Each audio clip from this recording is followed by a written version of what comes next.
Public 63. Dentro de sua boca. No entanto, nós estávamos muito longe para que o fogo pudesse nos tocar. Quando o fogo cessou, mel escorria da sua boca, aqueles em cadeias lambiam as gotas que caíam ao chão. Ela subiu por uma escada de um trono elevado nesta sala cheia de incenso e granizo. Quando ela se sentou, seus assistentes envolveram o longo trem de seu manto ao redor de seus pés. O trem parecia uma piton. Aqueles que estavam acorrentados se posicionaram de maneira serviçal ao lado de seu trono. Falsa homenagem. Os reis da terra vieram com presentes para essa mulher. Eles também trouxeram malabaristas, profetas e magos para entreter a ela e sua corte. A equipe de malabaristas fazia malabarismos com todos os tipos de objetos de peso desigual, incluindo barras de ouro e macacos.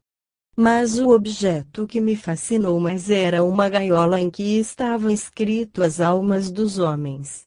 Os profetas eram vistosos, pulavam e falavam palavras orgulhosas a respeito dela e de outros presentes. Aqueles reunidos ali riam e jogavam dinheiro para os falsos profetas. O maior show de todos, no entanto, foi o dos magos, que pareciam extremamente sérios, sábios e dignos. Eles realizaram sinais e prodígios. Todos aplaudiram e se inclinaram diante deles em reverência.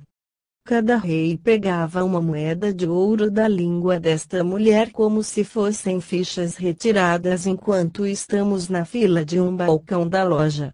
Havia um número em cada moeda. Eles iriam devolver a ela depois que ela fosse de quarto em quarto, atendendo a esses reis como uma prostituta com muitos clientes. O rosto da mulher era velho e coberto de maquiagem, mas a uma certa Public 64. Distância. Ela estava linda e esplêndida. Ela estava bebendo de um copo com joias incrustadas, e seus olhos pareciam vidrados. Quem é esta?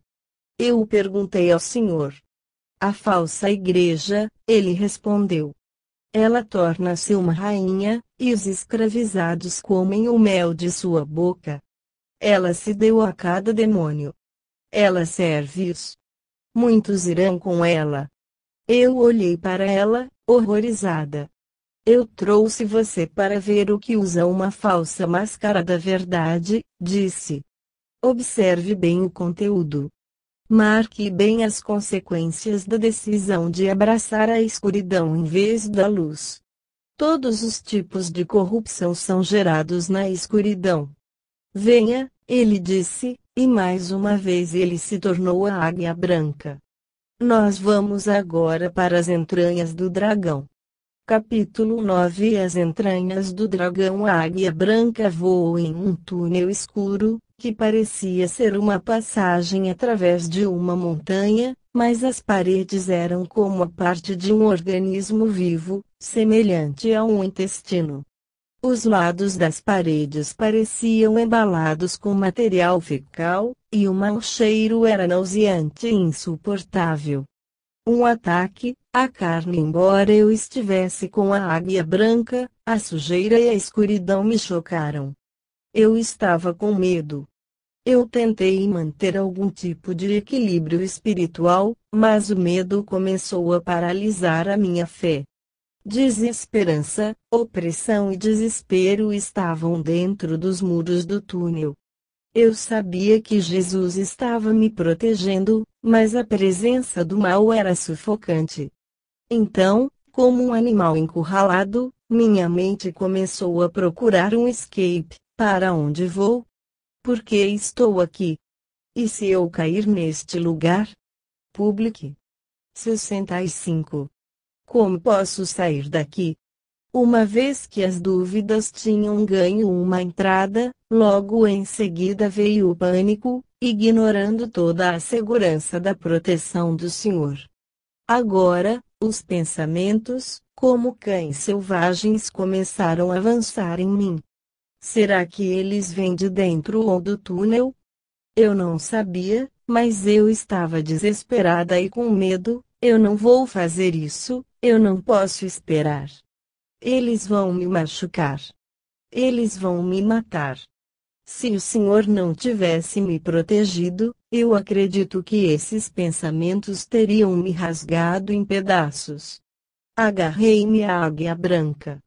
Jesus, filho de Davi, eu chorei, tem misericórdia de mim. Eu não poderia dizer o que aconteceu, mas lentamente o sentido de quase ser comida viva foi atenuado. Jesus, meu Salvador, tinha vindo em mim. Ele tinha misericórdia. Eu estava em choque, embora atordoada, como se fosse uma pessoa que tivesse sido atacada por uma matilha de lobos ferozes e que escapou apenas com sua vida. Fiquei debilitada e tremendo, muito abalada. O Senhor me fortaleceu, e eu suspirei, relaxando meu aperto um pouco. Ele iria me proteger. Ele não me deixou cair. Eu estou bem, eu suspirei. Eu estou bem. Minha confiança em Deus tinha retornado. Então, silenciosamente, mais como vapores do que pensamentos, insinuações chegaram para mim como nuvens de fumaça. Um ataque. O mundo sempre me pareceu estranho que depois de um grave ataque do inimigo, o período mais perigoso parece ser depois da batalha, quando já se garantiu a vitória. Talvez a pessoa fique vulnerável por causa do cansaço, permitindo o relaxo para com a vigilância. Mas mais estranho do que isso é o fato de que, após o calor da batalha, eu sempre esquecia esta verdade. Esqueci-me de novo. Publique. 66. As insinuações que chegavam para mim eram surpreendentemente sutis, de que eles fizeram o mundo, de que o céu de Satanás parecia ser tudo o que eu poderia desejar ou jamais teria desejado. Promessas mais doces do que o mel estavam em volta de mim, e me prometiam ter o céu de Satanás agora, e depois, o céu de Deus. De repente, o túnel perdeu seu mau cheiro, em vez disso, ele emitiu uma fragrância tentadora. Eu pensei comigo mesma, por que estou fazendo isso? Eu posso ter o que eu quiser simplesmente determinando para mim mesma que eu não preciso viver assim. Na verdade, eu estou cansada de viver assim. Comecei a pensar em maneiras de ganhar dinheiro, mas não apenas de ganhar dinheiro, mas de fazer uma fortuna. Apenas uma fortuna poderia levantar-me acima desse tipo de julgamento, pensei. Apenas uma fortuna pode me dar luxos compatíveis com o meu gosto, que merece ser expresso e apreciado. Há tanta beleza no mundo, e eu quero me envolver com esta beleza. Não há nada de errado nisso. Eu posso fazer isso com trabalho duro. Tudo o que preciso fazer é focar-me nisto, nesta meta, e doar-me a ela, ralar por ela e doar-me a ela, jogar-me de cabeça nela e doar-me a ela. Espere, espere, eu disse a mim mesma. Isso não está certo. Doar-me a uma vida de acumulação, apenas satisfazendo os meus sentidos, não pode estar certo. Tal ideia foi um canto de sereia, cujo fascínio, se não trouxe o meu naufrágio, certamente teria me seduzido a tornar-me uma aleijada espiritual. Era mortal. Não, eu disse silenciosamente. Escolhei hoje a quem vai servir, eu escolherei a Cristo. Eu escolho Cristo, eu gritei. Os dedos vaporosos deixaram de chegar a mim e silenciosamente deslizaram para longe. Mais uma vez, o Senhor me fortaleceu. Suspirei profundamente como antes, aliviada. Um ataque, o diabo. Por este tempo eu pensei ter visto uma luz no fim do túnel. Comecei a ficar ansiosa por alívio. Eu queria sair. Sair. Public. 67. Então, como em minha própria voz, eu ouvi: Jesus pode te amar, mas é um estranho tipo de amor para trazê-la a um lugar de perigo tão grande. E eu não vejo que ele esteja te protegendo como deveria. É claro que, se ele dissesse com antecedência o que você teria que enfrentar, mas não o fez. Se você pudesse adquirir mais conhecimento, você não precisaria confiar nele para proteção. Você poderia se proteger. Você merece algo melhor do que isto. Lá estava ele, o orgulho, a presunção, a incredulidade, as acusações contra a bondade do Senhor, e um convite para ser independente dele, melhor do que ele, em outras palavras, rebelião. Todas estas eram as coisas profundas de Satanás. Oh, Deus, eu disse dentro de mim, perdoe-me. Pois eu acho que eu não poderia fazer nada por mim, quando eu sei que além de você, não há vida. Eu te amo, e eu sei que você me ama. Só tu és o vencedor, somente tu.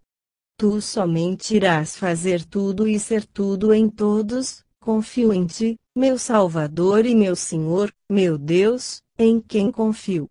Com grande paixão eu chorei dentro do túnel. Estou crucificada com Cristo, já não sou eu quem vive, mas Cristo vive em mim. A caverna gigantesca. Alegremente a águia branca entrou pela boca do túnel. Agora nós parecíamos estar voando dentro de uma caverna gigantesca na montanha, mas eu não podia ter certeza, pois eu era incapaz de ver o topo. Dentro desta caverna, se fosse uma caverna, a atmosfera era cinza e mortal, mas elétrica, como se estivéssemos no olho de um furacão. Túneis como colmeia circundavam a montanha, tanto para o alto, como os que já tínhamos visitado antes na base. O palácio de Satanás. Logo à frente de nós havia outra montanha subindo de dentro do centro da caverna. Parecia que ela era feita de carvão, era brilhante e regular. Em seu topo havia um palácio requintado, tão perfeito e brilhante como uma pedra preciosa. Um líquido espesso e amarelo escorria por debaixo da estrutura e deslizava para baixo da montanha. O ar cheirava a enxofre. Public. 68.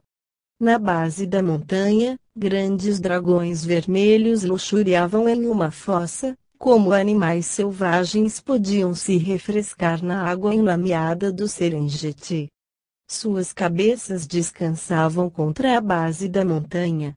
Fogo ligeiro vinha de suas narinas. Quando o fogo tocava o líquido amarelo descendo a montanha, uma chama se acendia, mas logo desaparecia. Eles ergueram os olhos para nós, mas deveríamos estar fora de sua área de patrulha designada, pois nós não despertamos sua ira o bastante para que protegessem o castelo. O palácio era engenhoso em um design criativo e de bom gosto, mas preto, pouco convidativo, frio e opressivo.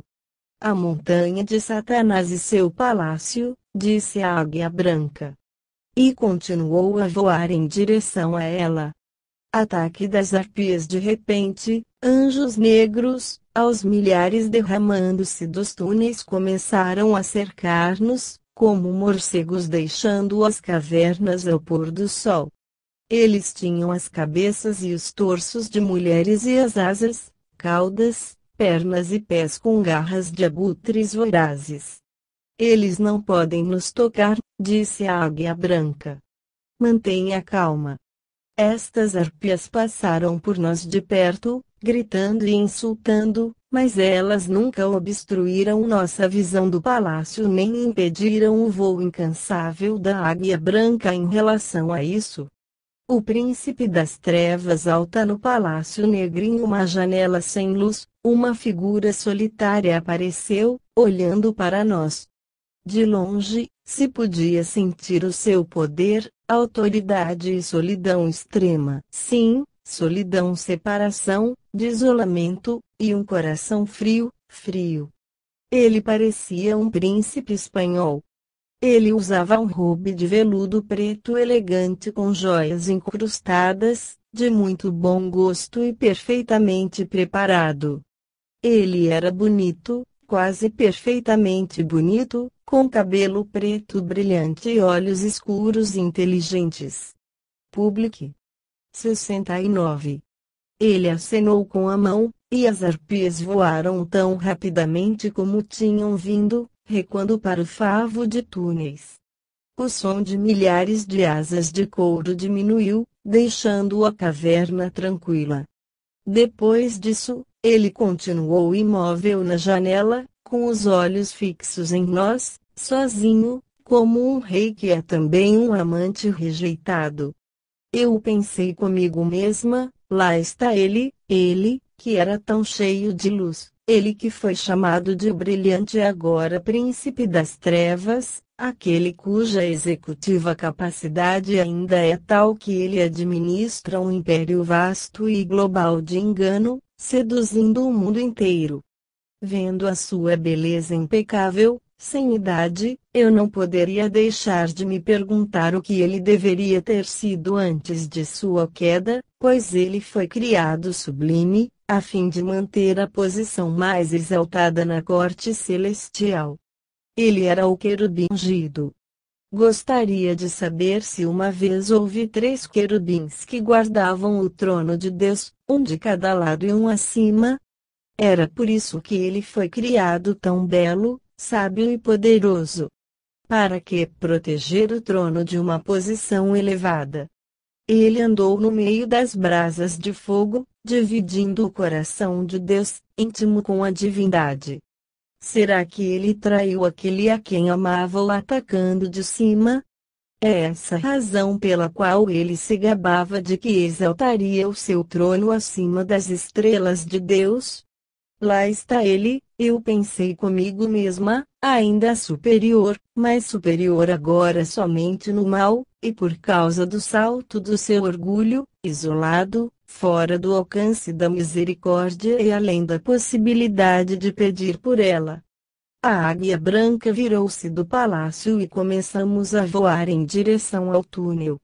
Insultos do corvo negro. Um corvo negro enorme de repente apareceu ao nosso lado. Suas penas eram um ébano brilhante, e seus olhos brilharam de um vermelho ardente. Por que você veio? Sibilou Satanás. Será que te agrada me envergonhar diante dos meus súditos? Será que te agrada trazer amor e calor aqui para atormentar-nos? Você é cruel. Public 70. O Senhor não disse nada. Você não sente saudades de mim? Satanás continuou. Você veio aqui por causa de sua solidão sem mim. Gostaria de vir aqui mais frequentemente para estar comigo, só para me ver? O corvo soltou um riso duro e cruel. Você sente falta de mim e me ama ainda, exultou. Então venenoso e com desprezo amargo, ele zombou, você é um tolo para me amar, mesmo agora, Jesus de Nazaré. O silêncio do Senhor enfureceu o corvo. Não volte a me envergonhar diante dos meus súditos. Eu sou o rei aqui. Fique longe.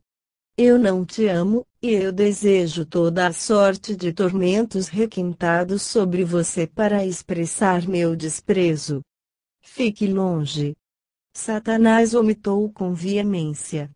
Dito isto, o corvo fez uma curva acentuada e voou de volta para o palácio.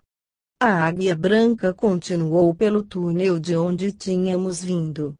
Um vazio, um silêncio mortal estava na escuridão agora. Volta ao redil, ele voou para o aprisco e parou diante da porta. Eu desci de suas costas. Ele se tornou o Senhor novamente com a vara de pastor em sua mão. Ele abriu a porta e levou-me para dentro. Nós dois removemos os sapatos e ficamos descalços dentro do aprisco. Eu estava tremendo, e ele colocou o braço em volta de mim. Está tudo bem, Ana, ele disse. Você precisava ver que Satanás é cruel. Descanse agora. O calor começou a fluir dentro de mim, e eu tentei respirar profundamente, estabelecendo-me em mim mesma. Publique. 71. Por que você me mostrou essas coisas? Eu perguntei. Porque você foi concedido saber, disse. Observe bem o que você tem visto e ouvido. A visão do julgamento, olhe, continuou ele, apontando para o chão à nossa frente dentro do aprisco. A área aberta revelava o mundo girando a certa distância abaixo de nós. Quando olhei para o mundo, ouvi passos enormes, como se gigantes estivessem andando, sacudindo a terra. O chão de terra tremeu, e as montanhas começaram a quebrar. Olhe de novo, ele disse, apontando acima de si mesmo. O céu estava aberto, e eu vi algo gotejando do centro de anjos brilhantes. O que é isso? Eu perguntei. Um fio de prumo, ele respondeu. O fio de prumo caiu do céu através do aprisco para a terra. O nosso grande Deus cedeu 2 vezes antes, mas agora ele abandonou o prumo. Quando o prumo alcançou a terra, grande regozijo começou no céu. Era como se entre todos os seres criados, houvesse canto, e o som começou a sacudir os reinos celestiais. Sua justiça é de eternidade a eternidade. Seus julgamentos são certos e não serão retidos por mais tempo. Enquanto o regozijo estrondoso aumentou, fogo veio do céu e viajou pelo prumo, passando diante de nós e varrendo pelo fio para a terra. De repente, o mundo inteiro estava em chamas. A falsa igreja julgada como os cânticos no céu continuaram. Jesus falou, Edom será julgada. Publique. 72. Para o mundo, ela parece pura, mas ela será como a palha diante da ira de Deus. Os filhos do Deus vivo verão no seu Monte Santo. Mas, para a igreja de Edom, ele irá esconder-se na escuridão, nunca se revelará novamente. A montanha de Edom irá derreter como cera diante do fogo do Senhor, mas os justos irão prosperar em meio às chamas. Na verdade, o justo será uma chama diante do Senhor. O justo será contado como nada pelos inimigos do nosso Deus.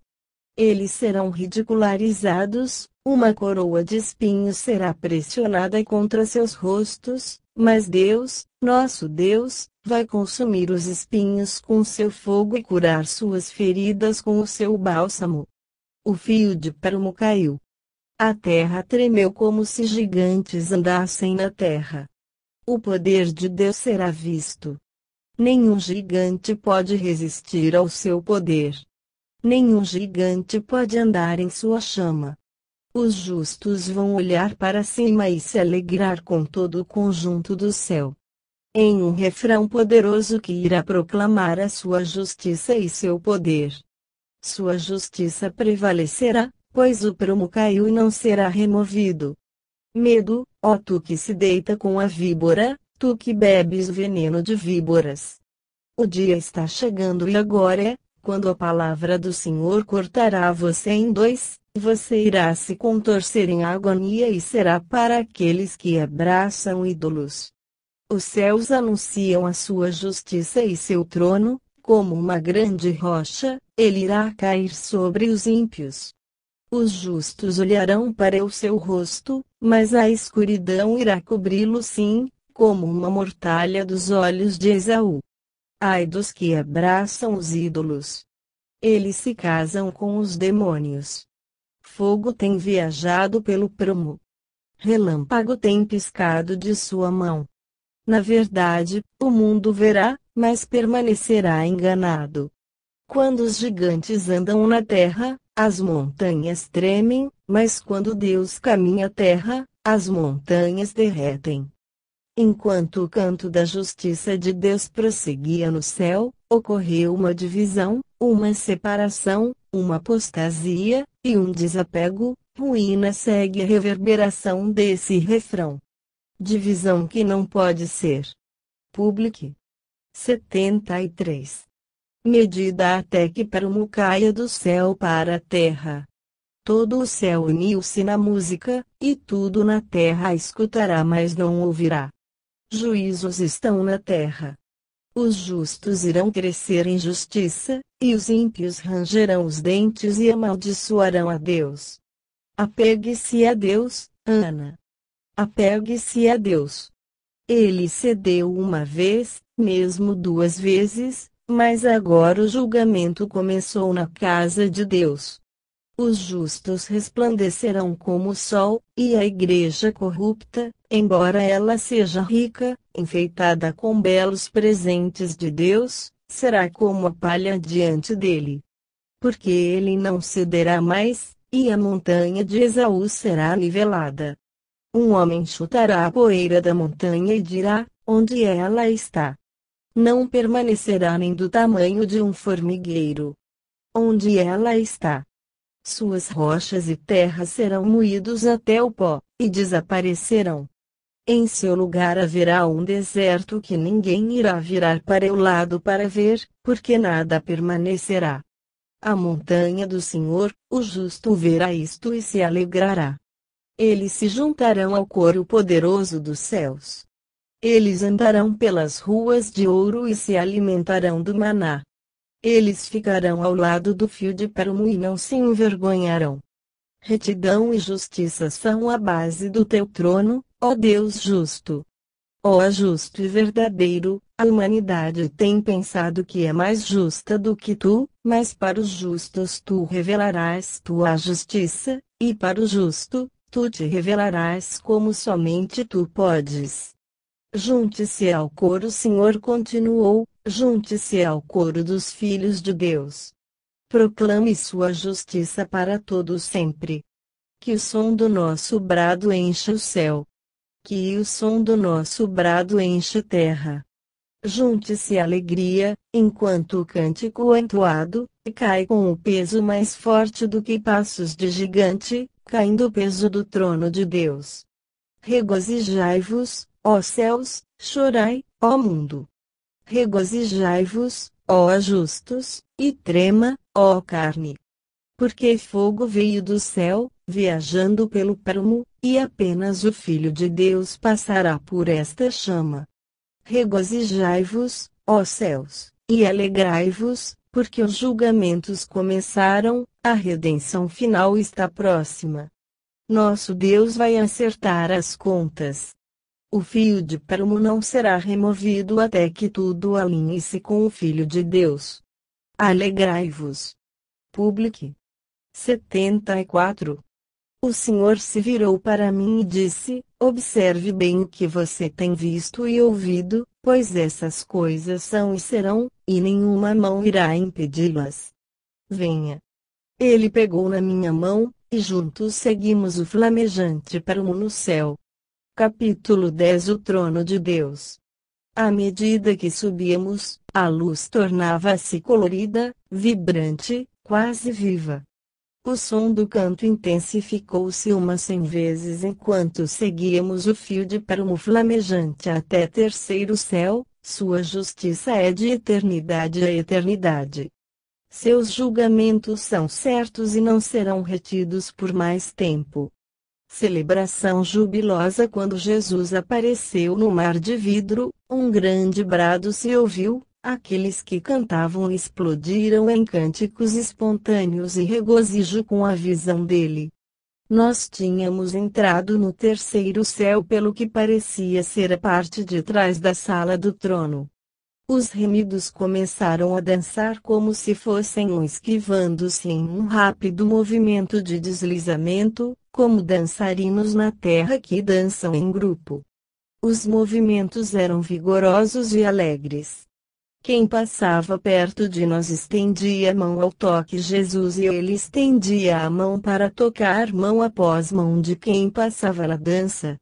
Todos estavam rindo. Eu estava certa de que a dança era espontânea. Os remidos estavam dançando pelo poder do Espírito Santo, milhares e milhares liderados pelo próprio Espírito. Jesus olhou para mim. Eu sou necessário, Ana, ele disse. Ele fez sinal para que alguém se aproximasse de nós. Era o anjo grande e formal que encontrei no caminho de esteira andante no começo. Enquanto o Senhor falava comigo, ele ainda estava sorrindo e tocando as mãos estendidas public. 75. Para ele. Epagelias estará com você. O anjo Epagelias, então esse é o seu nome, eu pensei comigo mesma, sorrindo por dentro. O anjo inclinou-se para Jesus. O Senhor sorriu para mim, estendeu a mão e apertou a minha mão, e foi embora. Epagelias e eu continuamos a assistir à dança exuberante. Você veio em um momento alegre, Epagelias disse. Por quê? Eu o perguntei. Ele respondeu, alegramo-nos diariamente por aqueles que entraram recentemente no reino, mas esta celebração é em resposta à proclamação de seu pai que uma grande colheita está prestes a começar. Seus filhos estão cheios de gratidão a ele por sua fidelidade, pois ele está prestes a fazer um trabalho rápido e resgatar muitos de seus irmãos e irmãs em Cristo Jesus nosso Senhor. Isso é emocionante, sorri. Obrigada por me contar, Epagelias. Ele se curvou em reconhecimento e sorriu apesar de si mesmo, pois era uma brincadeira entre nós dois que Jesus tinha acabado de me dar seu nome. Os milhares de dançarinos se reuniram em círculos, cada círculo contendo cerca de 24 bailarinos. Eles começaram a circular e tecer de dentro para fora dos anéis. Alguns estavam rindo, mas em todos os lugares havia regozijo. Eles começaram a cantar enquanto dançavam, novamente nós cantamos sua glória, novamente nos regozijamos em nosso Deus. Todos estavam executando os mesmos movimentos, girando e girando dentro dos círculos, e cantando a mesma canção em toda parte do mar de vidro. Adoração em silêncio. Public. 76.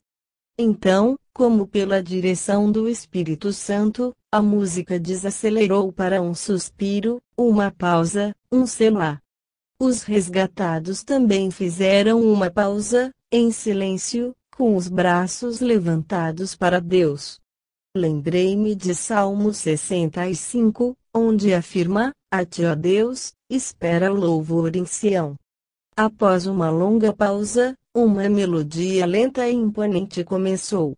Além do tom dos instrumentos que eu reconhecia, a música estava sendo tocada em alguns instrumentos que eu nunca tinha ouvido falar.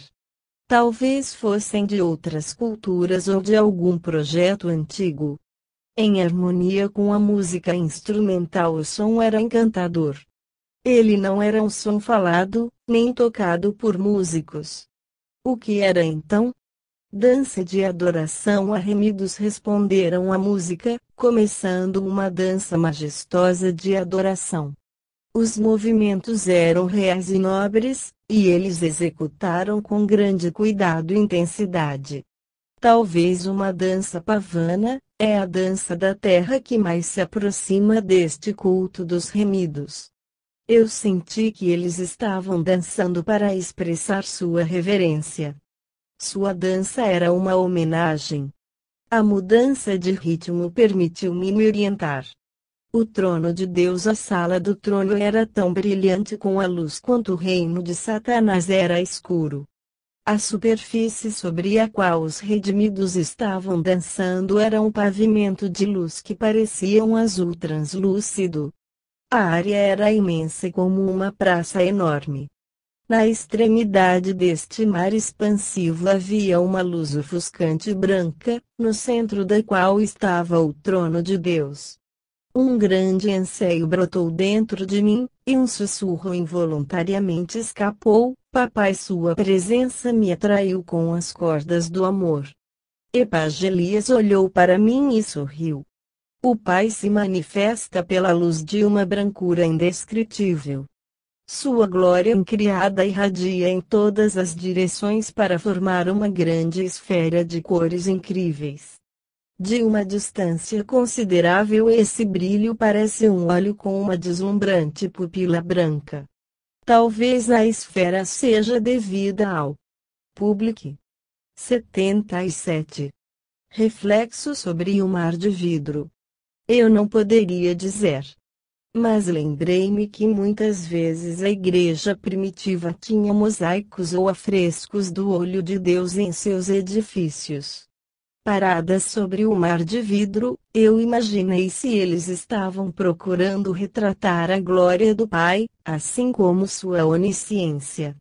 O esplendor da sua pessoa irradia faixas de cores, como um arco cuja mistura tem tons de branco ou amarelo, ao ouro, ao sequina, ouro avermelhado, e no meio do espectro tem cores de tons vermelhos, roxos, azuis, e terminando com verde. O arco-íris na terra é um tipo de arco do meu Deus. Aproximando-me do trono paralisada, eu estava perdida na maravilha dele. Epagelias tocou meu ombro para chamar minha atenção para o que ele estava prestes a dizer. Venha comigo, disse ele, e com isso ele começou a se mover em direção à área trono. Começamos a passar por aquela adoração, às vezes mergulhando por baixo do braço de uma bailarina enquanto traçávamos o nosso caminho adiante. A luz em que estávamos entrando começou a intensificar-se, bem como a sensação de poder. Quando chegávamos mais perto do trono, o brilho mais parecia com as ondas de luz na aurora boreal quando se forma um arco de luzes no céu. A luz resplandecente não foi cegando como a da terra cegaria se você olhasse para ela. Podia-se experimentar, sentir e até mesmo olhar para essa luz. Louvor angelical.